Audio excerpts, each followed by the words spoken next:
start stream now. And since you're the one who initiated the Mama Rose idea, I'm going to let you do most of the talking tonight.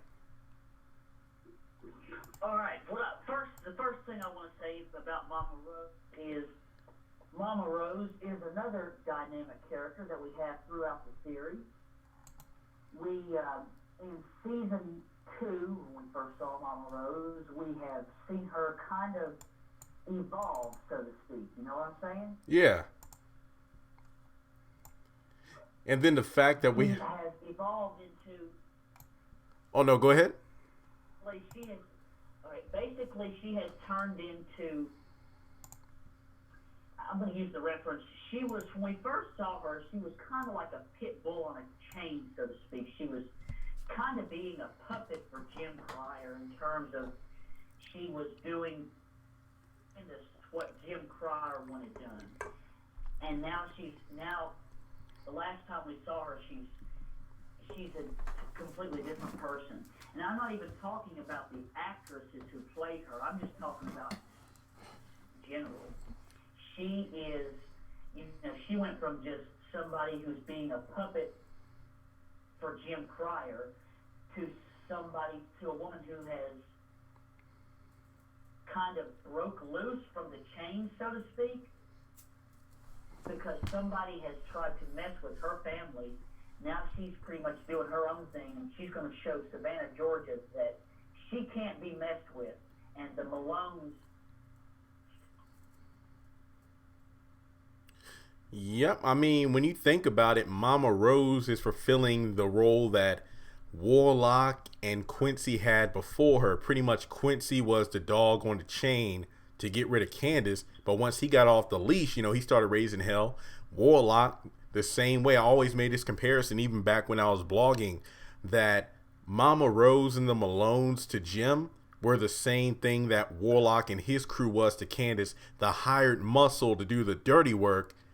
And pretty much they went from secondary characters to main character status. And I feel that Mama Rose is going to play an even bigger role potentially during the next season. That's usually how it goes. We have a character with a bunch of, henchmen or bodyguards or whatnot, and they're pretty much called upon to take care of some dirty work that, Jim or David needs, handled. And then it gets to the point where they evolve into a bigger enemy than the mess they're trying to clean up to begin with. So, Mama Rose is obviously top tier in terms of, a potential enemy for not just Jim Cryer, but the rest of the main cast. And that's why I believe some fans are talking about, hey, maybe it's going to come down to the FBI versus the Malones, because at this stage of the game, I honestly don't think anybody but federal agents can take them down.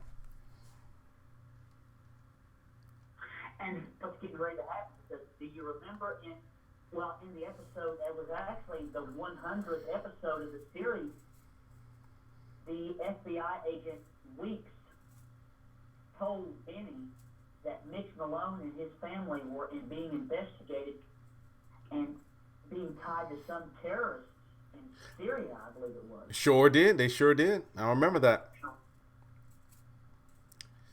And that's going to be, so I feel like what's next for the Malones is that's when the FBI is going to come in. But I'm going to tell you, Mama Rose is not going to go, if she goes down at all, she's not going to go down without a fight. Oh, no. I mean, you saw how easily the Malones killed off Warlock and his crew. I doubt the same thing would happen if the FBI got involved. It's going to be a big shootout, she's not going down without a fight, that's for sure. And I see a few chats here, and it looks like, it's just a small number of chats. Some people are thinking Mama Rose should be killed off. Others say, hey, don't take her off the show. She's a great character. And not to mention, we have other people talking about the FBI just as we were. Let's see. Looks like India says, I guess Mitch would take over, or his brothers behind the scene, if Mama Rose were to ever fall. And I mean, that would create an evolution of Mitch's character again, where we have somebody that's pretty much like a secondary character coming into power since I guess you could say, the monarch has fallen. All right, well, aside from like the FBI investigation, which I definitely think will come into play, especially if Charles comes back to the city. I don't know why, but I feel like in some way, shape, or form, he might be involved. since the Secret Service and whatnot were the ones to arrest Benny in the first place.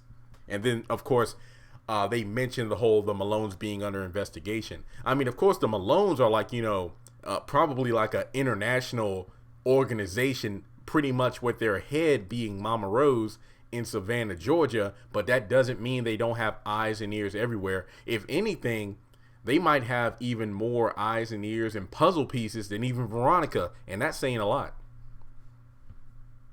Oh, yeah, that's saying a whole lot. And also, your thoughts on Jeremy and everybody else that's participating in the stream. Do you remember in season 4, episode 1, A Cup of Tea, Oscar told Candace that he was working on something big. Remember that? And he was speaking in terms of Charles. About there were some. He had been hired by some very powerful people to get everything he could on him and get a mark on him. Remember that? Yeah, that's a good point. Well, could those people be the Malones? First off, they definitely have the money to pay for Oscar, without a doubt. They have the money. They have the money. Secondly, I think the biggest thing about the Malones is that we need to know more about Charles and what he stands for as a presidential candidate. I mean, like, is his opponent somebody that the Malones are in league with? Is his opponent somebody that has like ideas for different laws that would make it easier for the Malones to operate in the light rather than the dark? There are just so many different questions, and I'm going to be honest here. If it turns out that the Malones were the ones to have Oscar hired to get dirt on Charles, then I think it'll be a great way of making it for people like me to say, you know what? Adding Charles into the mix might not have been a bad idea at all, as long as it links back to the main story. I think that's good. Because I'll just be honest, I do too. I'll just be honest, I never really did understand why they added Charles in the first place, because it was just out of nowhere. He just came. And it was just out of nowhere. Yeah, I mean, the fact that he just walked into the bar of the hotel, David instantly recognized him, and I'm just like, okay, well, David has some information on this guy, some exposition, but I don't know. It completely was left field, but again, if it does connect back to the main story and the characters, then again, I take my hat off to Tyler Perry, because even I didn't see that coming. Well, that's why I was thinking when Oscar said he was hired by some very powerful people. I thought, okay, could it be possibly Mama Rose and her family, the Malones? Yeah. I guess it comes down to, again, going back to what these candidates stand for and what the Malones have to gain from having Charles lose. Hey, didn't Charles tell Candace Landon that, okay, yeah, I look like this clean-cut guy, but that doesn't mean that I'm not from the streets myself. So if anything, he's just like Veronica in the sense that he actually told Candace that. He said, I was a low-level criminal just like you. And then he learned to play the part. So, again, that can mean... See, at first, and another thing about Charles, when at first, he was always... You remember when Candace was trying to blackmail him and get all those records of them having sex in the room? And, he was just so passive, just talking about, oh, don't do this. I don't like being blackmailed, and I don't like this and that. And, remember that? Yeah. And all of a sudden, he just came out with Secret Service. Oh, you're under arrest. You want to play these games? All right. That was just a shocker, because he just turned from this, passive to this a monster who's Chucky. Remember Chucky? Bro, that was one of my favorite scenes of the season. Literally, that was one of my favorite scenes. I know the one scene where Candace and Charles were in her room. He was standing up, she was sitting down. It's like talking about the whole I don't like being blackmailed. Like, look, I'm not going to stick around and wait for the other shoe to drop. And it's like, ooh, I wish some shoes would drop right now. And again, just another nod to the fact that Candace, not everything has to be sexual. This guy isn't playing games. I think during that monologue there, it was just a brief hint into the fact that, look, I don't like, it's almost like the Incredible Hulk. It's like, you won't like me when I'm angry. And then literally we saw the Hulk in Chucky. And after that, Candace knew, okay, maybe I need to step up my game or go along with Charles, because the way, basically, she was living what Oscar warned her about. It's like, look, this is an entirely different level of clientele. You can't get away with your street level games trying to blackmail people because it's going to blow up in your face. These are people who are used to it. Like, literally, she goes from trying to blackmail a judge slash potential governor candidate to a presidential elect. Like, literally. I'm pretty sure that she should have known. That's why I'm saying that is just so out there in left field that it's just like, whoa, you didn't see that coming, because it's like you're all the way down here, and then all of a sudden you just go all the way up here, and it's like, it's just so far out there. Yeah, and then again, I love the irony of the fact that Tinka Sumter played a Michelle Obama in that Barack Obama movie. So it's just like, oh snap, Candace is trying to get with a young girl, Barack Obama, but it looks like he actually has a dark side, and I love that. That was just great when he surprised her with that. We had the episode cliffhanger, then we had the next episode picking up where they left off. And what I love most about that scene when Chucky came out to play, that Candace was all into having sex and blackmail before, but then after finding out what Charles was really about, she didn't even want it. It's like, hey, how about we have sex one more time? No, I don't want to. And it's like, literally, she became, in a way, Charles's dog. It's like, hey, I'm going to be back later tonight. Will you be here? It's like, yeah, I guess so. And I just love that, the fact that Candace got shut down. Like, literally, that was the main reason that she wasn't interested in Charles anymore, to an extent, simply because she was not the one holding all the cards in her hand. As long as she has all the cards on her side of the table, she's cool with whatever goes on, as long as that other person is at her mercy. But as soon as the tables are turned, she doesn't want to play the game anymore. But the thing is, Charles isn't done with her. Yeah. Same thing with Veronica. Same thing. I guess you could say the difference between Candace and Veronica is that when Candace doesn't want to play the game anymore, she tries to get out and go to somebody else. The only way that doesn't work is if the man or person has such an interest in her that they don't want to let her go. But when it comes to Veronica, I guess you could say it does, to an extent, make sense. I'm not agreeing with everything she's done so far.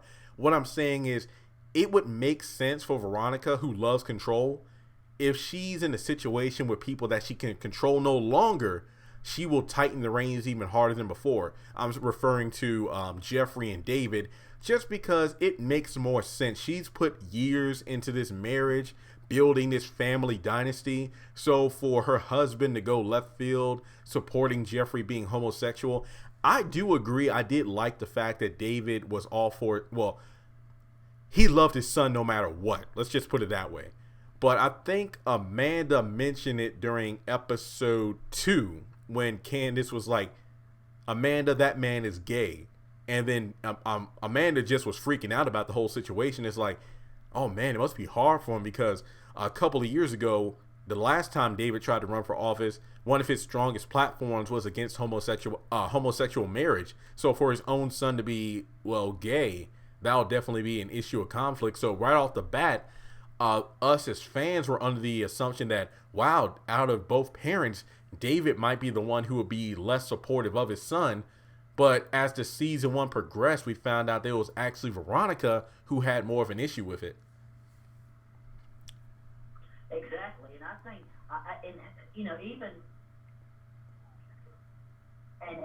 we're so off topic here because we were talking about Mama Rose and Veronica, but happens is so many storylines just linked to each other. Oh, agreed. And to be honest, don't get me wrong, Mama Rose, I love her character. Last season I thought it was great. When you really think about it, there isn't that much to talk about that, number one, we haven't already discussed before in this or previous videos. Number two, I love the fact that Mama Rose isn't being overexposed. We get enough Mama Rose to keep me satisfied. And then I know that, hey, every time she comes on the screen, I know something bad is about to happen. But when it comes to like Candace, I feel like we get way too much of her. because number one, she's on the screen a lot. She's doing the same thing over and over again that you get sick of her. Veronica is too much of a good thing because yes, she does come up with these elaborate schemes, but it just seems a bit too unbelievable that she literally has an answer for everything. She has eyes and ears everywhere. And yes, it is, I guess you could say, magnetic because you want to tune in every week to see what she's up to. But I feel like there are other characters out there like Mitch, Mama Rose, Erica. They have backstories and connections that we really want to know about, such as Erica. To be honest here, before I did this live stream with you right now, you know, I did 2 live streams earlier today. I actually recorded 6 videos earlier today. And let me see if I can pull up some of the topics here. I talked about, you know, did Angela Robinson confirm Veronica survived based off an Instagram post? If Veronica dies, can the show evolve to a new level? And another video I did was, will Erica survive in the next season? Just because there's so much to talk about. In one of my videos I recorded, I even said that I'm getting Veronica'd out. Like literally, I'm doing so many Veronica videos. I'm getting Veronica'd out, but it's what the people want to see. They're getting a lot of views, so I can't argue with it. And I know it exactly. And it's like Mama Rose, that's why I hope that we, you know, the only thing that we know about Mama Rose is that her father was a crime boss. Yep. She told Candace that. And she didn't have any brothers, so it kind of got passed down to her. So, and Mama Rose kind of reminds me of people back in the day, like Capone or like Dillinger or something like that, because it's like, even Jim said she's old school, and the things that she's doing now, it's not the same as it used to be. These are different times. Remember that? Oh yeah, and I agree. You look at how she's willing to, like, look, I want to cause the streets to flow with blood, like, you know, like a Valentine's Day massacre, so to speak. But Jim is like, whoa, you know, hey. And she has no boundaries, care, you know, man, woman, child, whoever. Yeah. Just anybody. Like on the screen, you got the bottom picture where, you know, the top picture, I have the first Mama Rose and Candace, you know, when Candace is tied up to the chair. And right underneath that, I have the picture of Mama Rose on the phone walking out of the hospital with her crew. And she's like, look, I don't care, man, woman, child, until we find this warlock. I was just like, I love that scene because it was our first glimpse at the new Mama Rose. And after only being on screen for like 3 to 5 minutes, you knew that she meant business. And I'm like, that's how you introduce a character. I mean, yes, we knew who Mama Rose was. I could not have asked for a better introduction. I love that. And I was like, whoa. Yeah. Laughing, but at the same time, I was thinking, oh my goodness, she means business. Yeah, that was a good kickoff to the season. It's like, this season, all hell's going to break loose. And I'm like, Tyler Perry, if he started last season like that, that's why I hope that the one coming on next week is definitely going to raise the stakes as well. I mean, of course, we know that it's going to pick up at the car wreck, but aside from that, there are just a lot of people scheming behind the scenes. And yes, even if Veronica dies, even if she's in the hospital, in some way, shape, or form, she's still going to be pulling the strings. If anything, even if Veronica is out of commission for like the first half of the season, the other characters are going to be trying to get out of this, like the web she trapped him in. Like, you know, David's going to try to get Jeffrey out of jail. Jim and Kathryn are going to have to deal with the aftermath of the Jennifer Salison, you know, murder. You know, how are they going to get out of it with Veronica, you know, incapacitated? So yes, even if Veronica isn't physically on the screen, perfect example. I think it was either the episode before the finale or it was near the end of last season when Veronica was not physically in the show. The only scene she was in was when she was on the phone with Jeffrey. It's like, that boy's there with you, isn't he? And I'm just like, she wasn't even in the episode. Yeah, I think it was. The episode before the season finale. That was the episode before the season finale. Mm-hmm. And I'm like, she wasn't even on the show, but over the phone, I got chills. I was like, dang, that's a villainess right there. That's a villainess right there. Because you knew she meant business. It was just like, she told Justin, she said, she was talking about all that she was going to do to him and go into the courtroom and tell his wife, and that's another thing about Veronica. When she said she's going to do something, no threat. It's not a threat with Veronica. It's a promise. Yeah, it might take it some time for it to come to reality, but it does. Think back to when Maggie went over to Veronica's house. I believe it was at the time where she was trying to get David to run for governor. Her plan was, hey, I'm going to go to Veronica's house. It's like, look, I know you don't like me, this and that, but how would you like to be first lady in the governor's mansion? Veronica was quick to call her out on her crap. And then that's when Maggie gave that, well, depending on how you want to take it, heartfelt speech about, hey, I love your husband. Like, every kiss you don't want is going to be his lips on my body. I'm like, well, dang. And Veronica made that threat about, I'll put a bullet in you, or I'll kill you, and they'll never find the body. Like, look, you're stupid to come to my house by yourself. No cameras, no police. I could shoot you right now and nobody would know. Foreshadowing her eventual death at Veronica's front door. Perfect example of, that's why I kind of like Justin, because unlike some characters who go against Veronica, when he threatened her, he actually meant it. It's like, look, you say you're going to tell my wife, you say you're going to have Jeffrey arrested, you better not do it or I'm going to do something to you. Veronica, I think he actually physically grabbed her a couple times and she laughed it off, like, messing up my $2,000 dress. That's when she kept saying, Black Lives Matter. Yes. Black Lives Matter. Oh my goodness. And then I love how Justin, you could tell he was about to snap, but he didn't snap after Jeffrey got arrested, after Veronica showed that video of him and Jeffrey in the courtroom and humiliated his wife, revealing he was gay. And then next thing you know, again, which shows how the finale was way too rushed, you have the scene where he's ramming the car from behind. I'm just like, okay, this guy means business. And then the part where the car wrecks and Justin kind of looks from his window and then drives off. I'm just like, that was just way too good. I love that. That was great. So I do like the fact that, unlike most characters, he's like Veronica in the fact that he isn't all talk. He's crazy now, but at the same time, he isn't all talk. Now, let's see here. To be honest, again, there really isn't that much to talk about when it comes to Mama Rose that we haven't discussed already. But was there anything else about Mama Rose that you wanted to bring up? Because, again, I feel like we covered some good stuff. It's just a matter of, let's wait to see the first few episodes reveals if Mama Rose is going to play a bigger role in the upcoming season.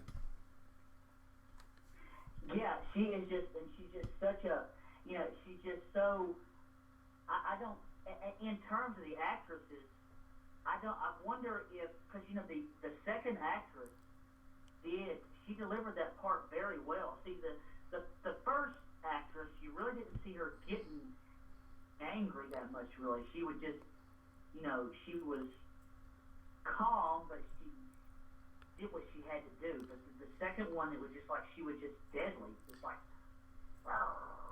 Yeah, she's like the pit bull. I even did a video after the first episode of last season where I compared the Mama Rose. It's like, look, some people say you hate the new Mama Rose. I actually like her. The reason being is because, number one, both actresses portrayed Mama Rose in the way that she was written in her first appearance in season 2. Oh, let's kind of hit the pause button right now and jump back to what I said before about Veronica not being in that one episode, but merely being on the phone.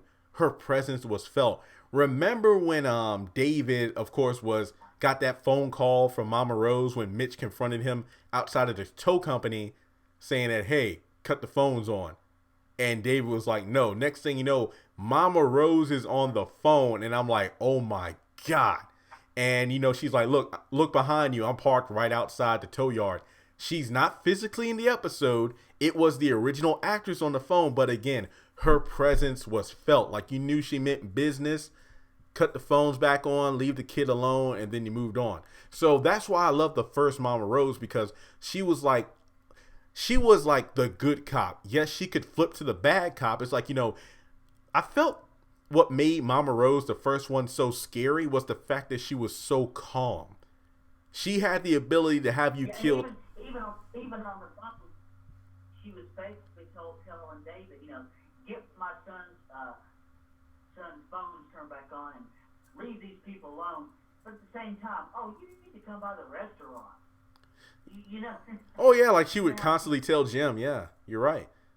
I think even the and that's not the only time. That's not the only time you didn't see her. Remember the time when David was released from jail and he called Mama Rose, see, who put a hit out on Veronica? You're right. You're right. And I believe Jim even called her back in season 2 when he was trying to find a Wyatt lookalike. I believe the name was Norman Hewins. And but you still saw her then because that's when she still had Candace. Yeah, you're right. It's just like I feel like in that one episode, it was just like her over the phone, and I love the fact that Candace was still there. She was just like, "Do you want us to kill her?" No, Mama, no, Rose. Like, oh, it's like you always take away the fun, and it's like, well, it's more fun than being locked in jail, and that's one of the biggest things I feel that if there's ever a have and a have not movie, they should definitely show the original court case where Jim, I believe, told Candace in episode 2. Yeah, one of my first cases on the while I was a judge was this guy who made women disappear, known for a lot of female related murders. The evidence was piled up. It was clear that he was guilty, but there was a bit too much evidence, so I let him off the hook. As a result, he always got like a holiday card thanking him for, not locking him up, and that if he ever needed a favor to have a woman disappear, just give him a call. So I believe, even though it was not verbally mentioned, one could assume that number one, this man was a member of the Malone family, and number two, this was possibly the same court case that Jennifer Salison lost, and that's why she hates David and Jim. Yeah, well, she can't hate him anymore. You got that right. So that's why, there was that connection where it's like, hey, Mama Rose got off thanks to Jim because, if that guy got arrested, that possibly meant that there would have been a major dent in the Malone operation. But due to that one guy being left off the hook, that's one thing I always wanted to know. Like, even before the haves and the have-nots started, I wonder how many other favors that Jim and maybe possibly David called in. But I don't think there were any. If there were, there might have been a few because Candace just evolved things to a new level, partly because it was actually Jim's fault. He let that blackmail and affair go to the level that it did because usually based off like what Kathryn said, what David said, Jim could have shut Candace down back in the day. Like he could have seen her coming like 3 miles away. But now he just, let his mind between his legs do the thinking, and as a result, everything's falling apart. But going back to the Mama Rose, we have the calm, cool, collected Mama Rose from season 2. She pretty much was giving Candace the option, like, look, here's this bus ticket, get out of town. And then Candace gave that famous line, nah, I don't do the bus, I'm a first class bitch. And and it was just, the thing about Mama Rose, see, I would like to see more of the Malone family, like possibly. I think that Mitch said her husband's name was like Rodrigo Malone or something like that. Yeah, I gotta rewatch that. Questioned by the spot because somebody said, my Mitch Malone. He said, as in Gary and Frederico Malone, grandson, and Michael Malone was his dad's name. That's his dad. His name was Michael Malone. Yeah. And we saw his brother Sammy in the first episode of last season. Remember when Mama Rose came to the hospital with that boy that brought her down there? That was his brother Sammy. Yep. And then we saw his uncle Tony, and that was the one who said, "Oh, so you're finally going to come into the family business." Yeah. And So I would like to go ahead. I would just like to see more of that family. Yeah, likewise. And to be honest, I think we might, because in that magazine article it said that Benny and Mitch get into a get rich quick scheme, which is more than likely a Malone operation. And I don't know. I mean, because I've talked about how if Candace tries to enact a revenge plot against Hannah, Benny might be the one to take the fall. I feel like if Benny gets involved with Mitch and the Malones, he's going to put himself in another bad situation. I mean, don't get me wrong, Candace has made a lot of bad decisions and choices since the series began, but Benny is getting his hands dirty as well, like, burying Quincy, taking that house in tow yard from Candace and losing it all. And then the list goes on. So hopefully things won't turn out bad. But I feel like, even though Mitch has been avoiding the Malone, his bloodline, he does somewhat have more of an experience with that life as opposed to Benny, who's more like, oh man, I don't know about this. So hopefully he doesn't end up dead or something as a result.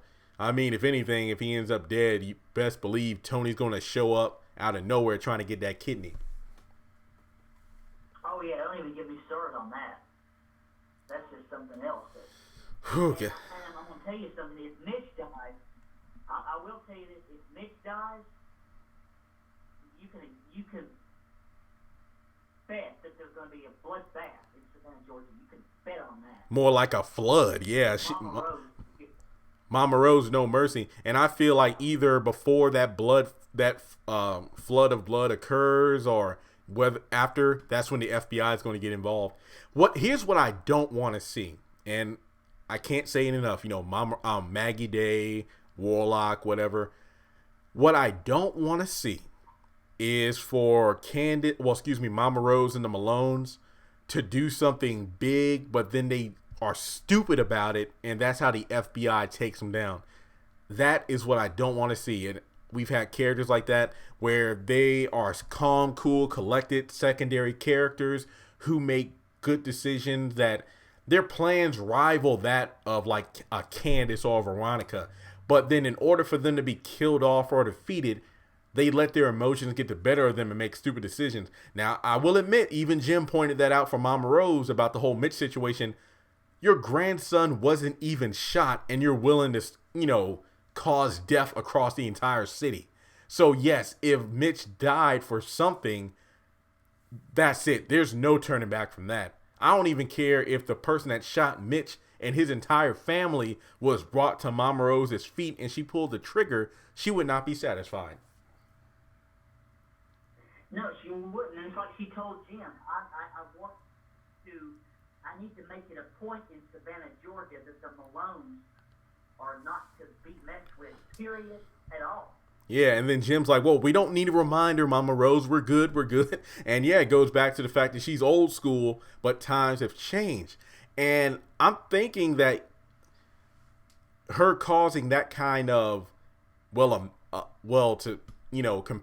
her to Kathryn, a big mess, I feel like that would be an even bigger red flag to the FBI, because you think about all the important people who have died in that city, Jennifer Salas and Maggie Day. I believe they even said that Maggie Day, I think Jennifer told David, like, Maggie Day had like an official, a ceremony or funeral in D.C. So a lot of people. She said that Maggie Day's body was going to be shipped to Washington, D.C. for a memorial or something. Yeah, and I'm just like, that's going to make the FBI and these public officials scratch their heads even more. It's like, the name Crier is floating around on Jennifer's dead body. Maggie Day got shot dead at Veronica Harrington's door. Yeah, people are going to be asking these questions. I mean, gosh, there's just so much that, again, the table is set for a lot of great storylines, character development. We just hope that Tyler Perry is able to execute it properly. This show has so much potential in the possible last 2 or 3 seasons. It's just that I hope it delivers on it, because it's right there. It's right there. Yeah, it is, and I hope that I hope that in the next season of HAHN and HAHN, I can't say it. I want to see faster pacing. You ain't kidding. Because if we get yeah, it's just, yeah. Because if we get, it's like, let's at least see, like the show Greenleaf. Greenleaf will go a week at a time, even per episode. Yeah, I know. I tune in. My mom loves that show, and it's even on Netflix. So I haven't watched every episode, but I can definitely see myself catching up on it. 2018.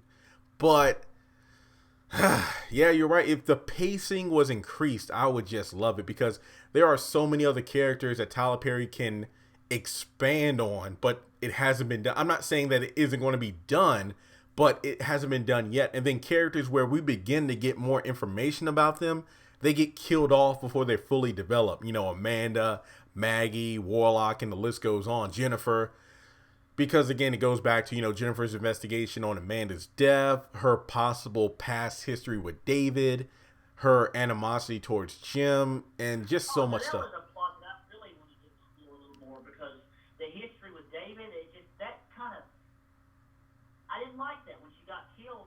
There's no,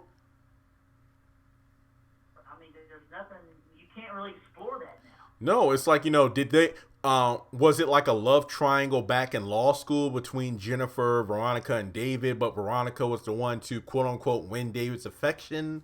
Was it something along the lines where she popped up into David's life after they were married? Hence why she was like, you are loyal to a fault. And then the fact that she knew for a fact that, yeah, she burnt down the house because she was trying to hurt you. And it's like, Jennifer knows him a bit too well for them not to have some sort of intimate relationship in the past. But I'll put it this way. It wouldn't surprise me if David never cheated on his wife, which I do believe he never had. But that didn't stop Jennifer from trying to seduce him. Kind of like Maggie Day. Because Maggie read David like a book several times. In that scene with Jennifer and David in his office when they were in jail, she was pretty much, you know, taking advantage of him then. Just yeah, which is the same thing that Justin's going to be doing to Jeffrey in the next season based on that magazine article. And the thing is, yeah, and Jennifer, it was just like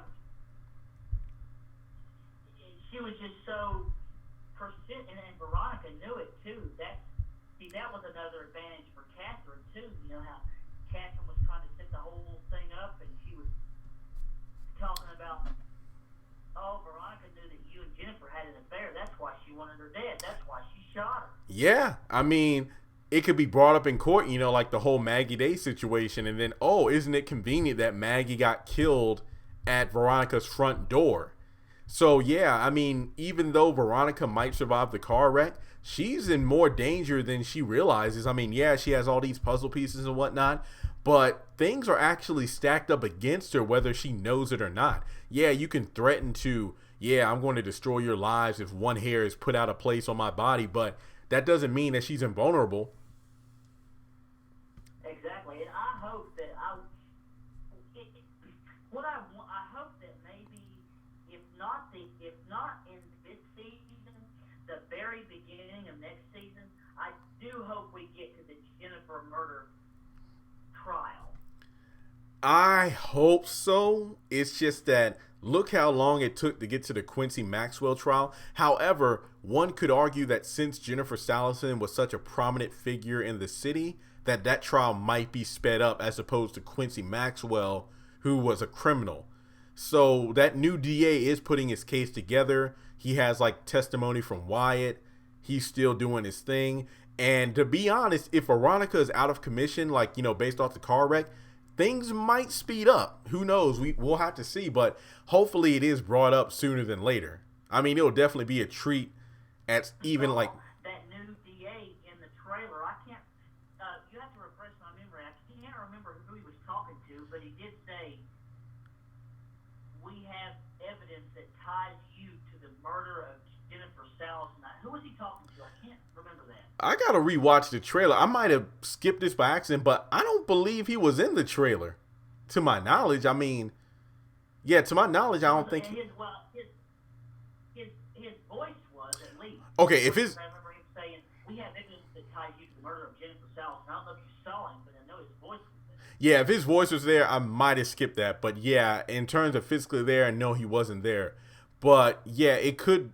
Yeah, I mean, that would be interesting. The fact that those trailers typically cover maybe the first 1 to 4 episodes of the season, as opposed to like, and here's what's going to happen during the first half of the season. No. It's always a glimpse at what's happening during the first few episodes. So it is possible that it will show up early on in the seasons. Now, I always say this before a season premieres. It's like, even like, look, the season's going to premiere. I'm not looking for every single thing to be brought up in one episode. I know that's not possible. As long as it's at least referenced within the first 1 to 3 episodes, I'm good. Now I'm not looking at, okay, who survived the car crash?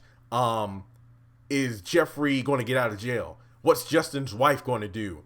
How is Hannah reacting to the possibility of Quincy Jr. being cremated? What's Jim going to do? Where's Oscar? What about Wyatt and Anna? I'm not looking for all those characters to be in the first episode. As long as they're within the first 2 to 3, I'm satisfied. Same thing with a finale. I'm not looking for every single plot point to be resolved, but the thing about the finales is that they're way too rushed. It's like they just glance over a lot of stuff that will be important character development and just move on to the next thing. It's like, okay, we need to get to this car. It's like Amanda being shot, the car wreck. Those are the moments that people tune in for, but I feel like Tyler Perry starts off the episode in the first 5 minutes pretty okay. Then somehow they hit the fast forward button. Then the next thing you know, the episode is over and it's like, okay, what did I just watch? Yeah, where's what we're looking at? And it's just like, and that goes back to what you were saying about getting it with the first few episodes. Okay, before the last season came on, trailer, and we got the scene in the trailer with Hannah up in Candace's face, just getting ready to just like go off. Yeah. Oh, that was my biggest video. Yes. Yes. Yeah, she was getting ready to go off, and she was saying, "Take yours. I don't want God in this. You can have God." At the funeral home in front of the funeral director. Yeah, that was. I remember when that first came out. Yeah. That scene was in the trailer for last season. Do you remember that? Yeah, I remember, and that I kept saying it. But yeah. we didn't get that scene. We didn't get that scene until the finale of last season. True. So yeah, you're right. I mean, hopefully, the DA talking about you're connected to the murder isn't something that occurs at the very end of the mid-season finale, whatever. I'm not going to lie, though. It would be interesting to have people arrested for it, but let's say if Veronica's out of commission, then he is most likely referring to Jim or Kathryn Cryer as, yeah, you're linked to the murder, and then you're arrested, meaning that it's possible that the second half of 2018 is going to be the trial for Jennifer Salin's murder. It's just, I wonder how many skeletons are going to be coming out of the closet during that trial. That's the question. And see, I don't know how Jim and Kathryn would react. Yeah, especially on top of being arrested. Again. they then find out that, oh, well, okay, Jennifer was investigating your daughter's murder. It's going to be like, whoa. Egg on their face. Yeah, I said that before. I feel like that's going to be brought up during the actual court case, and then they're going to feel stupid. Whoa, Kathryn will, because remember, Jim is like, look, I think Kathryn went to the jail to visit Jim and then confronts him about, why didn't you tell me that Wyatt was, raped or whatever in jail? And then he's like, wait, Kate, don't do anything. You're going to regret Kate, because he's like, look, every time you go do things yourself, you leave a big mess I have to clean up. And he knew that Kathryn was going to do something drastic. Hence why when he first came to the house and then she was trying to act like Veronica did it, he was able to call her out on her crap.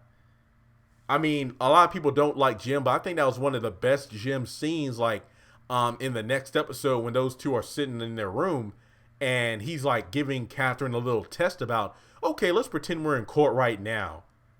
You tell me what happened. Oh, Veronica did it. And then they break it down in terms like the direction, trajectory of the bullet and this and that. I'm like, I love those moments, because even though those two can't stand each other, it's great when Jim isn't being a complete asshole. I mean, he's just like Veronica. He can give you good advice and a compliment, but then criticize you at the same time. But that's who he is, and I love it. It's just showing that, look, Kathryn and Jim are both powerful in their own way, but if they put their heads together, they can definitely accomplish a lot of stuff. And exactly, and Kathryn just cracked under the pressure because Jim kept saying, okay, were you on the left side of the sofa? Were you on the right side? Yep. What was Veronica? What was Jennifer? What were you sitting? What was she sitting? And Kathryn was like, okay, fine, I shot her. I shot her. Yeah, and that's exactly what I loved it because Jim gave Kathryn a taste of what it would have been like on the bench, just like he gave Wyatt a taste of what it's like to be in prison. Because yeah, Jim was a judge on the bench for many years. Like he's seen all these cases. Like even after the hit and run incident with Lil Lizzie, like he broke it down and like, look, manslaughter and all this and that because he's seen it before. So it's good to have a person like that giving a perspective that a character like Kathryn doesn't exactly have, preparing her for the inevitable. So yeah, if they were in court and she tried to call bull crap on Veronica being the one to shoot her, if Veronica would have been the one to grill her, that would have been it. Kathryn would have been locked up. But what I love though about the whole Amanda situation is that even though Jennifer is gone, if the Amanda investigation is brought up during the trial, a great cliffhanger for an episode or the season, a great way to make the characters rethink their actions, not to mention just showing even more relevance to, yeah, even though these characters are dead, their presence means a lot to the plot.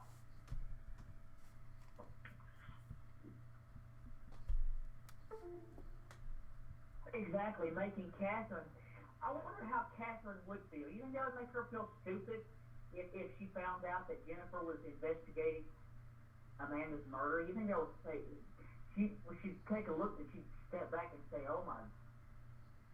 oh my God, what have I done? Yeah. And then I bet Jim is going to rub it in her face. It's kind of like, well, you see what happens when you don't listen to me? Well, not to say that if Jim listened to Kathryn, that Amanda would still be alive, but still. Well, yeah, that's true. Jim had listened to Kathryn in some kind of a facility, she would still be alive today. Indeed. And again, that would have been a great way of. If Jim would have gotten Wyatt out of prison when Kathryn said, "Get him out of prison, he's not safe," he probably would not have been molested, and because I think that's what drove him to get his inheritance. Preach. Which led to Jennifer's murder. Yep, that's right. If Jim would have listened to Kathryn, a lot of things wouldn't have happened. Maybe not the way they did, but yeah, they would have at the very least saved their children from themselves. And one of my favorite speeches by Kathryn was, I think it was the season 2 finale where she confronted Jim in his office about, you cuddled and coddled and protected our kids all their lives, and then it was the episode before the season 2 finale. Yeah. It's like they're going to be crushed into little pieces, and then I think even Candace mentioned it's like, you didn't prepare your children for people like me. And then what I loved about that scene where Kathryn gave that speech to Jim is when she walked off, he looked so pitiful holding that glass of liquor. It's like he knew. I feel like again, it just goes back to how Candace and Jim are alike. Hannah is to Jim what Kathryn is to Jim what Hannah is to Candace. Dropping these truth bombs, but neither one of them wants to listen. And it isn't until it's too late that they realize, oh wait, you were right. But guess what? I'm still going to do what I want to do. Yeah, and he had Jim was like, he even, after Amanda died, he even broke down and told Kathryn, I'm so sorry, I should have listened to you. Yep. Of course, that didn't amount to anything because Kathryn basically said, bull crap. This is pity party day. This is poor Jim. This is just your way of trying to get attention. Yeah. And it's pretty much the same thing with Candace. I mean, maybe she doesn't have the exact same form of a pity party, so to speak. It's just that her and Jim, it's like, they might cry, shed some tears, but they'll dust themselves off and just move on to the next scheme they have. And another thing about Jim and Kathryn, I wanted to get your opinion on. Yeah, go ahead. Do you think that Jim and Kathryn, do you think that they have some small amount of love for each other somewhere deep down? 100% yes. I know that's a bit unbelievable, but 100% yes.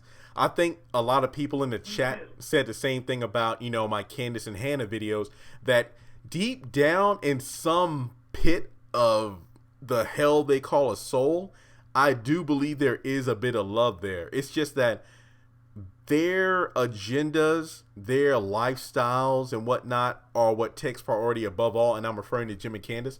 But I feel like, believe it or not, I feel like Jim, whether or not he wants to admit it, might be a bit turned on by this new aggressive Kathryn. I do too, and I think that when Jim came in there and tried to seduce Kathryn, and she had that weak moment, love in that, and I just thought that, do you remember in the first half of season 2, actually it was season 2, episode 5, when Jim came in and said, Kathryn, baby girl, you gotta pull it together, and she just, yeah, I hate you, and then she broke down. Yeah, I remember that. Yeah, I could just see that love there, and it was just like, wow, they have to have some kind of, it's obvious that some deep down, they have this unspoken love for one another. Yeah. Either they both would die. They both would die before they would admit it. Oh, yeah. It's there. 100% agree. 100% agree. I see people in the chat. Some are saying that, yeah, Jim and Kathryn love each other. Others like Jim wants some of Kathryn's cookie, if you know what I mean. I feel like Jim has put Kathryn through so much hell, it doesn't surprise me that she wouldn't outright say I love you. I mean, literally, look at everything he has done. Same, I guess it's different between David and Veronica, where Veronica has been the one to do under these conniving, controlling, and deadly things to David, yet he's still stuck on with her. He's not afraid to say, I love you, I care about you. He's just put up with too much crap. And that's why I've always said since the earlier seasons that David and Kathryn are truly the ones you need to watch out for, because you don't want to cross them. Yeah, and exactly. And it's like, going back to, I talked about Kathryn, and it's just like, I think, and going back to Mama Rose for a minute, and Kathryn, they're just, in a lot of ways, they're so much alike that it's just so unbelievable, because they both have this strict, once they get in their head that they're going to do something, or they're going to take somebody down, there's no stopping either one of them. That's good. That's correct. And one thing I found interesting about the earlier seasons of the Haves and the Have-Nots, that it almost felt like a boys' club, girls' club, where David and Jim had their own plans and blackmail and whatnot. And then on the other side of the street, you had Kathryn and Veronica with their own schemes going on. And yeah, even when the guys felt like they had a victory, it was the women who really had. Again, it's just like, never underestimate a woman with the plan, because even though Jim and David have like a plan A and a plan B, the likes of like Kathryn or Maggie or Veronica, their plans go all the way to Z and beyond. They go to like the, English alphabet and then the Greek letters. It's like every plan they have has all these different levels. Like, I still say that the reason Maggie got Veronica to get Quincy out of jail was that when the funk hits the fan and then it is revealed that Veronica was the one to get Quincy out of jail, then that would mean David would have another reason to look at Veronica in a different way, meaning that he would be pushing himself closer to Maggie. So that's why I love the female characters on the show, because their plans just have these uncharted avenues that the guys don't have. That's why I think. Yeah, and they're so, like, Kathryn is so, she's so, she might be tidying, she even, do you remember in the episode where Veronica and Kathryn were sitting in the jail cell, and Kathryn was saying, oh, okay, so I believe something did happen to my son. I need to tell Jim. Veronica was like, no, don't tell Jim. You're just going to get him all worked up and you're just going to cause more pain. And Kathryn's like, okay, wait a minute. Since when did you start caring about Jim? When did you ever care about what Jim is going through? Exactly. I think that she's so smart that I think that she was putting it together then. I think she knew then. But I think she knew then that Veronica had something to do with what happened to Wyatt. Exactly. And that's why I loved it, because the fact that those two were in close quarters, Veronica wouldn't. I think even Veronica kind of dodged the question of, like, when the hell are we getting that phone call? Because she knew Kathryn was putting it together, because she was starting to see this new Kathryn who was like, remember, I'm my father's daughter. And I'm just like, oh, snap. It was about to go down then. Yeah, that's why I was saying, when we get more of the backstory, I would like to know more about Kathryn's father and what all he stood for, and I really don't know, because he was a powerful man in the community. Yep. But I don't know his exact title. We don't know if he was a judge. We don't know if he was what he was, but we just know that he was a powerful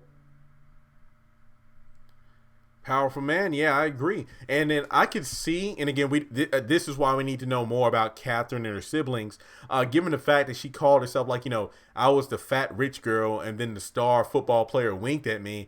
That led me to believe that maybe Kathryn was kind of like, out of her siblings, and again, this is just pure speculation, I think Kathryn might have been like the sibling that always sat on daddy's lap, that saw how, daddy did this, how he treated people, how daddy did that. And then because of that, that's why it's like he's a raging beast within her. Like, whenever she unleashes her father, she means business, because she saw how her father was. So given the fact that she probably didn't have a lot of self-esteem being the chubby rich girl, I could see her interacting with her father more than her other siblings, who might have been like they were the ones who had mommy's good looks, or they were the athletic ones. They were the ones getting invites to all the parties, while I was the girl always sitting in the corner. That's kind of how I saw Kathryn as a child, based off what we know about her past so far. Again, just goes to show we really need to get more backstory and more relatives revealed in this series. Yeah, and see, I was hoping, when Amanda's funeral, I was kind of hoping that would have been a great time for us to see more of Mom or some of Jim's siblings or Kathryn's siblings. Mm-hmm. I was hoping for like a 2 to 3 episode, funeral plot where we have the actual funeral go on, the cemetery. Then, of course, the biggest thing being the get together at Jim and Kathryn's house, consoling each other. That's what upset me, because the episode kicked off, everybody's walking away from the cemetery. I'm like, wait, whoa, what's going on here? And then you get to the actual house. Yes, the scene where Candace got hit upside the head was great and all, perfect. I loved it. But we had a house full of people. There could have been relatives filling the brim of the house, but we just didn't know. It all focused on the whole Melissa and Jeffrey, Wyatt just yelling at everybody, and then, of course, leading to Kathryn wanting to question Candace. It was just a wasted opportunity in my mind. Yeah, and it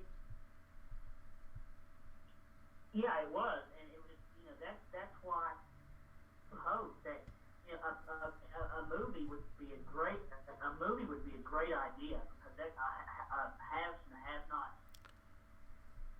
Yeah, I mean, if the show, like, let's say, even though the fans want it, we petition, do this and that, if the haves and the have-nots truly does come to an end in 2020, 2019, what have you, I think that Tyler Perry doing a movie would be the perfect farewell to the show, the characters, and then a thank you note for the fans for supporting it for so long.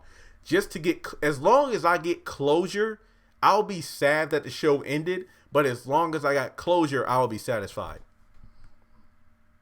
Yeah, and I think that, I remember watching the stream where you were going through the episodes, and season 6, and the only one that had a name was the last one. It was called like No Rest for the Wicked or something. Yeah, it was called No Rest for the Wicked. Yeah, I mean, I would believe it or not. And it was like I would imagine that would be around 29, based on the show. That would probably be around 2020, early 2020, if that's what that is. Yeah, and I think it will be closure is great. Don't worry, closure is great, but I wouldn't mind an open-ended conclusion where the finale is like, okay, well, Tyler Perry can pick it off where he ended it, or he could just do full closure. Either one would work for me. Yeah, well, I would hope that we would have, a full closure and all the plot points, and then we could move on to the movie, which would be, starting all the way back to, boy, I don't know, if we were to have a movie, I wonder where it would start, I would say, Jim and Kathryn, with Jim and Kathryn's parents, I would say. Yeah, I'm actually reading the chat real quick. It threw me off here. It says that Jennifer slept with Kathryn's father for a scholarship. I'm like, oh, snap, I forgot about that. I don't know if, I actually don't know if that happened, because do you remember when Jennifer said that he made girls trade sexual favors? But she said, now mind you, Mrs. Cryer, I was one of the fortunate ones to do anything to get it. Yeah.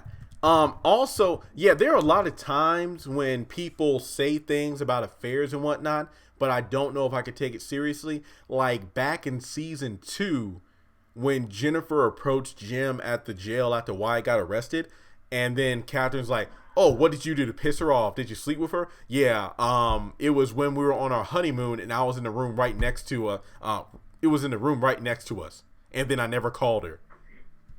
And it's like, and Kathryn was like, you bastard. And it's like, does Jim really mean it? Was he being an ass? It's hard to tell, especially back in season 2. Well, and come to find out, Jennifer was like, talking about, I never slept with your husband. That is laughable. Yeah, not to mention it's. So basically, what he was doing, Jennifer was, when Kathryn said, "What, did you sleep with her too?" Jim was just being.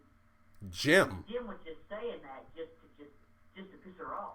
Yeah, and based off the stress of the situation with, like Wyatt just being arrested and Jim doing stuff like this in the past, it doesn't surprise me Kathryn reacted the way she did in terms of, yeah, I know you did it, but I doubt he did, because the way I look at it, Kathryn assumed that Jim and Jennifer had a thing, but she really wanted David, just like Veronica confronted Candace about having a thing with David when really she was with Jim. So I just love those parallels. And I love Jennifer Salas and Sherry Henley, I believe is her real name. She is one of my favorite people to tweet on Twitter. She is such a sweetheart. I mean, I remember being a kid and watching her in like Coming to America. Biggest crush on her. It's just her smile that's just amazing. I remember one time she was on Steve Harvey's, talk show on TV, and it was like a Coming to America anniversary episode, and she was in a wedding dress and everything. She looked exactly the same. Definitely a sweetheart. And when it comes down to Jennifer and David and Jim, again, just more backstory I wanted, but she got killed off. Yeah, exactly. Too soon. That's why if we have a movie, I do hope that they have her in the movie. How did David and Jennifer meet up? What was David? What was Jim and Jennifer's relationship like before the Malone court case? Yeah, Did they have a cordial relationship? yeah, because that was like Jennifer's first big case. Like, it's ironic because it wouldn't surprise me if those, like Jim, Veronica, David, Jennifer, they might have been around the same year in law school. And it's like, hey, good luck with being an attorney. Yo, good luck with you being a. Yeah, I think that's ironic. Jennifer was like the DA. One of her first cases was as an attorney. Veronica was going on to be an established attorney, while the boys went to be judges. Again, I really love the dynamic of like a boys' club and a girls' club. And then Jennifer losing one of her first cases, which would have been supposedly in a Malone case, turned out to be something she lost because Jim was, well, being Jim. So I could definitely see why that would have been a huge canyon in whatever friendship they might have had in the past. But yeah, I do have a couple people chatting in saying they want to join in the conversation. But before we wrap things up together, and again, always a privilege speaking with you, Chandler, because we just talk about one topic, but then we go off in other arenas, leading to possible video ideas in the future. But that's what podcast is all about, not just the haves and the have-nots. But I've been watching other podcasts and live streams on YouTube to get more practice for myself. And a lot of people who are like, hey, I'm doing this live stream about this topic. But once they get in depth, they start branching off because the topic that they're discussing is also linked to many different avenues within the TV shows themselves. So are there any closing thoughts before we ended our conversation? Yeah, I just want to say that I really look forward to the season, the next season, and I'm really, really, really hoping that it's pacing and it just, hopefully it doesn't lose quality. I just hope that it keeps the same quality that it has, because it's had pretty good quality. The first 107 episodes were pretty good quality. Yeah, I dare say the first 2 to 3 seasons were the best in my opinion. I just feel like the quality's still there, but the storyline gets a bit crazy when these seemingly impossible scenarios like presidential candidates and whatnot come into the mix. Yeah, I mean, yeah. Like, what's next? Like, The Pope? Somebody overseas? I mean, come on, really? Yeah, exactly. Gosh. All right. Well, we'll definitely do this again before the season premiere on next Tuesday. But hey, Chandler, I hope you and the family have a wonderful New Year. And you too, and God bless you. Take care. All right. Well, again, Chandler, ladies and gentlemen, great guy to talk with. Great guy. I love these live streams because we definitely go in depth. Now, I want to try to get in contact with Chelsea Smith. Let me see if I can get her on the line here. I believe she wanted to do a video call. Now, I don't know if the video is going to pop up on the screen, but let's give it a shot anyway.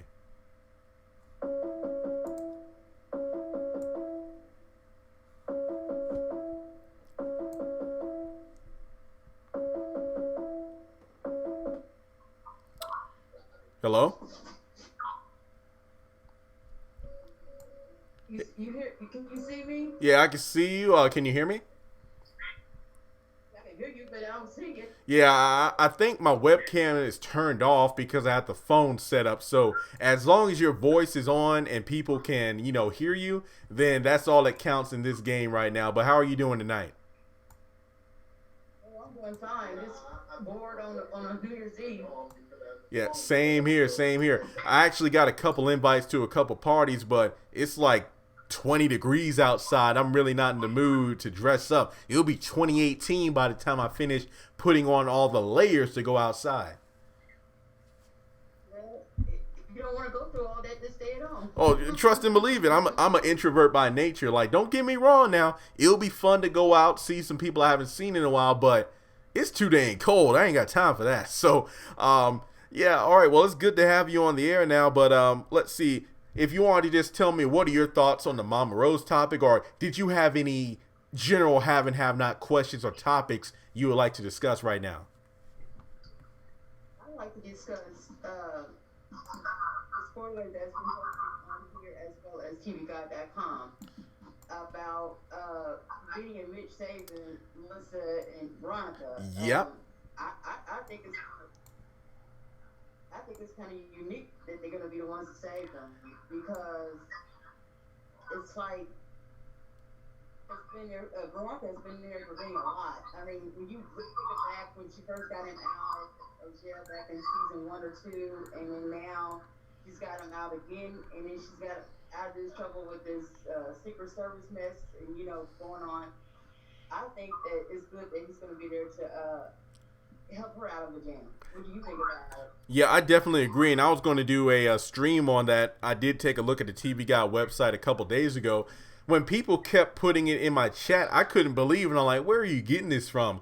Then when I finally saw it, I'm like, Benny and Mitch? I'm like, what the heck? The only way I could see those two saving them or even being there is if they're driving past the accident. That's the only thing I can think of. If they still have the tow company. Oh, go ahead. You people walking down the roads and then you just happen to look over to see something. I think they're driving by and then they just stop. Being good men they are, they're gonna stop and try to help out the situation. Yeah, like they probably won't even know it's Veronica in the vehicle until they pull her out, because remember, this is Melissa's car that they were driving. This wasn't Veronica's. Mm-hmm. And I think this is going to turn back to Mama Rose. I think Mama Rose, after hearing this, that she's going to have more of a respect for Benny. And I don't think, even though something goes down between Benny and Mitch, I don't think that she would touch Benny. I don't know. Oh, honestly, I don't think Mama Rose is ever going to do anything to Benny. It's just that I feel like Benny's going to be mixed up in that get-rich-quick scheme, and he's going to get into something that he really shouldn't. And then the fact that he's not a Malone, he really doesn't have a lot of experience in that lifestyle, that could come back to bite him. I could definitely see Benny being resistant to the whole plan to begin with. He'll get into it when pretty much Mitch is kind of going to be like the Candace of this season of Benny in terms of, look, you have this dream. This is a good way to make some quick money. We can buy back the tow company. We can buy an entirely new company. We can do this and that. And then Benny's going to be like, I don't know. You can get your mama a house. Okay, fine. Let's do it. Then he's going to end up being bit in the butt for it. Because Benny, he may not be out with it, wants the good life or whatever, but deep down Benny wants the good life too, and he really wants his mom to have a good life because she sacrificed him a lot. So I think this Mitch say the key words, the tow yard, your mama house, it's going to bring Benny in, and Benny's going to fall for it. And yep. In the process of so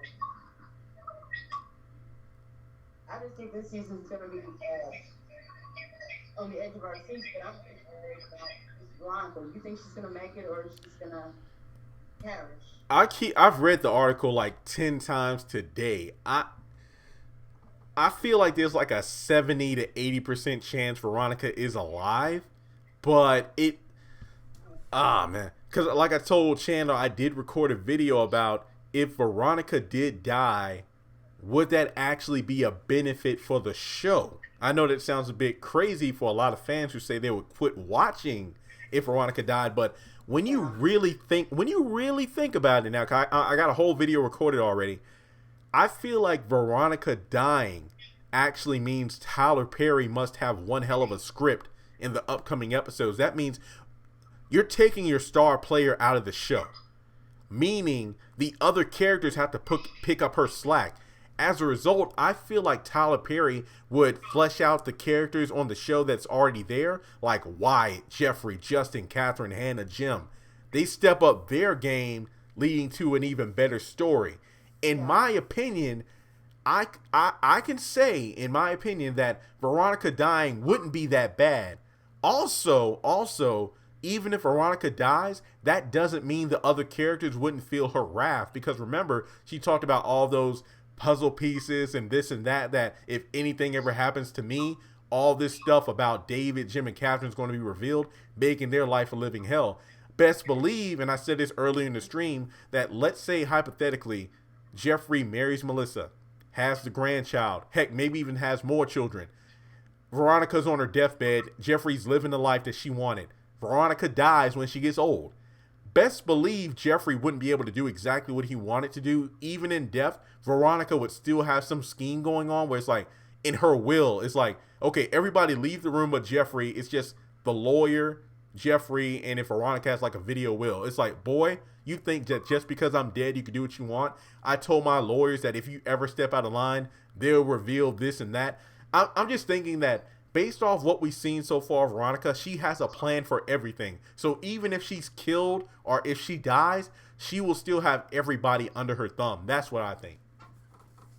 Do you think that Tyler would take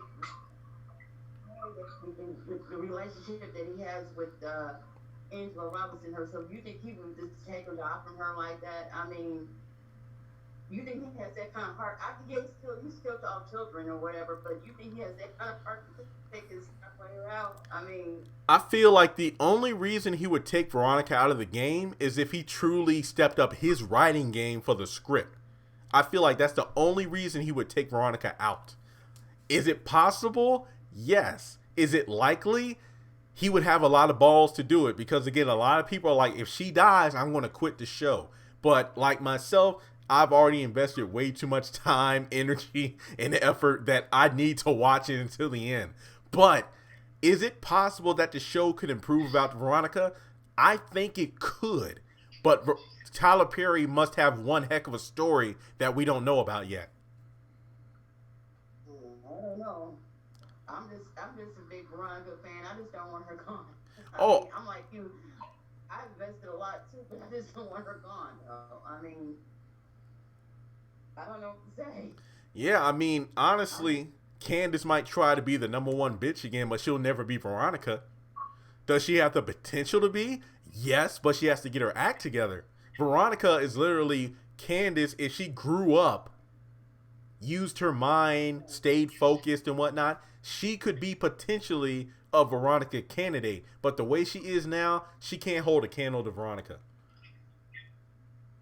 Yeah. What do you think? Since they teased this Candace and Veronica team up, and then the fact that Veronica has a lot of loose ends or whatever, I can't see her being going yet. But there are a lot of characters who are already gone that had unresolved plots. I mean, yeah, they might not have had as many as Veronica, but I'm still talking about Warlock, Maggie, Day, Jennifer, Amanda. Yeah, most people would consider them minor compared to Veronica, but that doesn't mean they still didn't have, even if there were a few plot lines that they had left unresolved, they were still pretty big ones. That's what I think. So yeah, even though Veronica is linked to a lot of things, I could see her being killed off. I'm not saying I want her killed off. I'm not saying she's going to be killed off. I'm just saying that even if she was killed off, that doesn't mean we've heard the last of Veronica. Her presence would still be there. Yeah.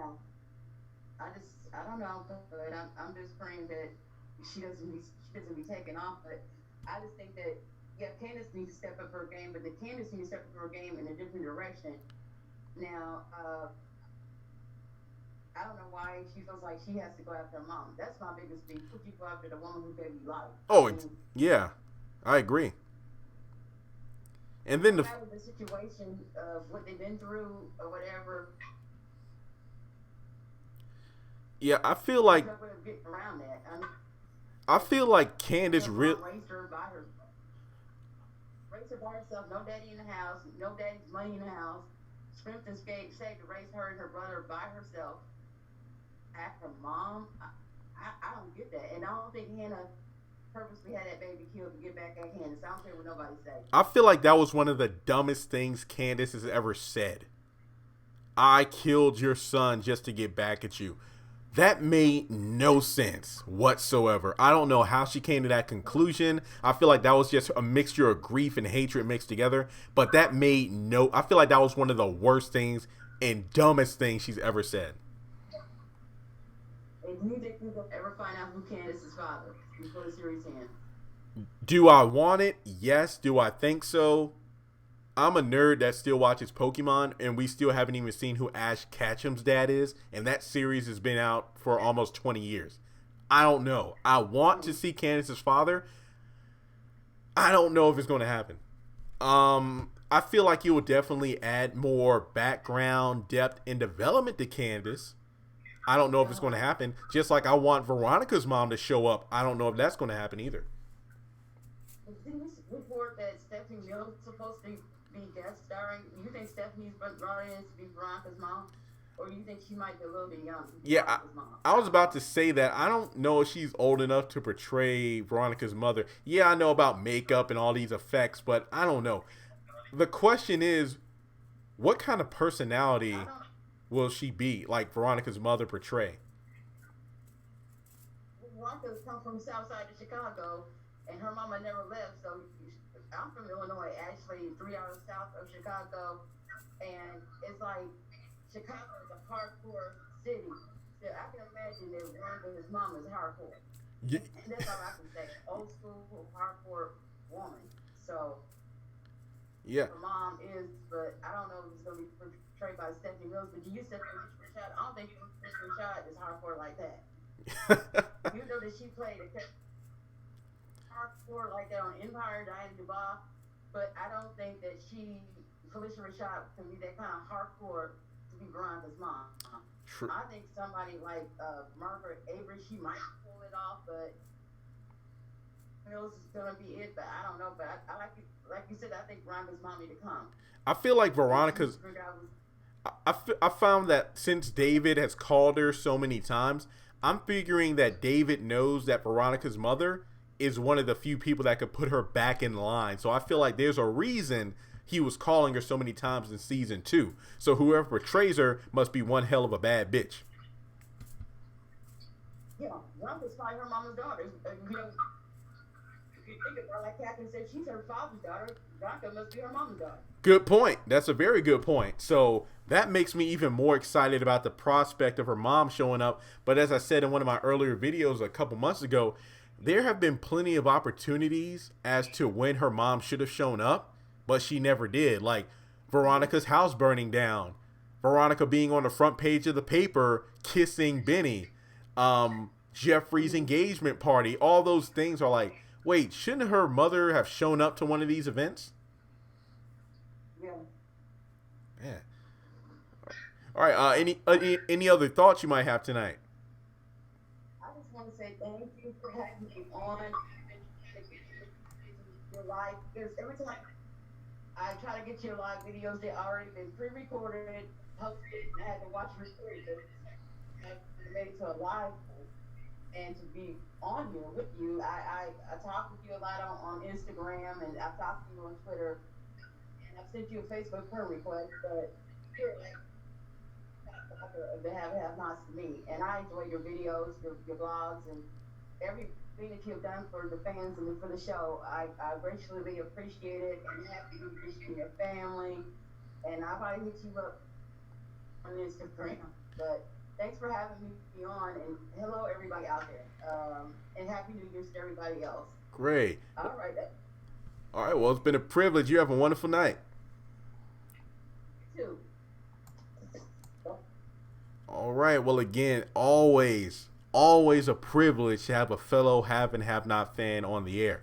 Now, I can't believe this has almost been 90 minutes, but that's why I love these live streams. With you hear me on the line with other people. This is what me and my mom do like 24/7, like, you know, back when I'm at home during the weekend, even over the phone. We talk have and have nots. Now, before we close out tonight, I just want to know, is there anybody else that wants to join in on the live stream? Anybody want to call in and have a healthy discussion? If you aren't able to talk with me now, trust and believe. This is the 3rd live stream I've done today. I'm not doing any more today because, you know, it's almost New Year's. But is there anybody else that wants to send me their email real quick so they can join in the conversation? I'm going to leave the chat open a couple minutes. I want to wait for somebody to see if they want to respond.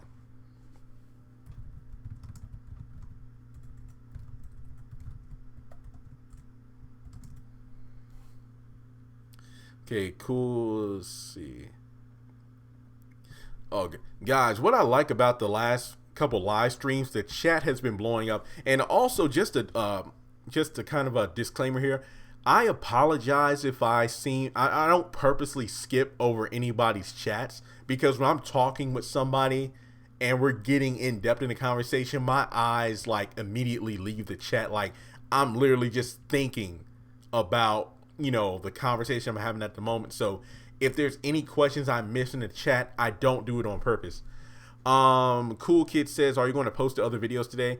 Cool Kid, I recorded 6 videos. I'm not going to post them all today. I might post 1 or 2 within the next 24 hours, but there are 3 live streams that are going to be up on my channel today, so I don't want to oversaturate the channel, but I know that I'm going to be posting at least a dozen videos before the season premieres on January the 9th, and hopefully my channel will get a lot more views before the end of January. Nathaniel Woods, will we see Quincy Maxwell's mother? I hope so, due to the trial. This season is going to turn David being like Martin in a thin line between love and hate. I could see that. Good movie. I was a kid when that came out. All right, well, guys, it's definitely been a privilege speaking with everybody. Again, this is my 3rd live stream today. If I were to estimate correctly, I'd say that I probably did at least almost 3 hours of live streaming today. So, whew. All right, well, I need to give my voice a very, very, very rewarding rest. I've been talking a lot. So with that being said, thank you all so much for tuning in, for making 2017 a very good year for me and the channel, enough for me to leave my call center job to focus on this. So I don't know what else there is to say. So if there's any other questions, feel free to contact me. Thanks for supporting the channel. I hope everybody who goes out tonight has a very safe New Year's Eve party. I hope 2018 is going to be a blessed year for everyone. And I'll talk to you all later. Have a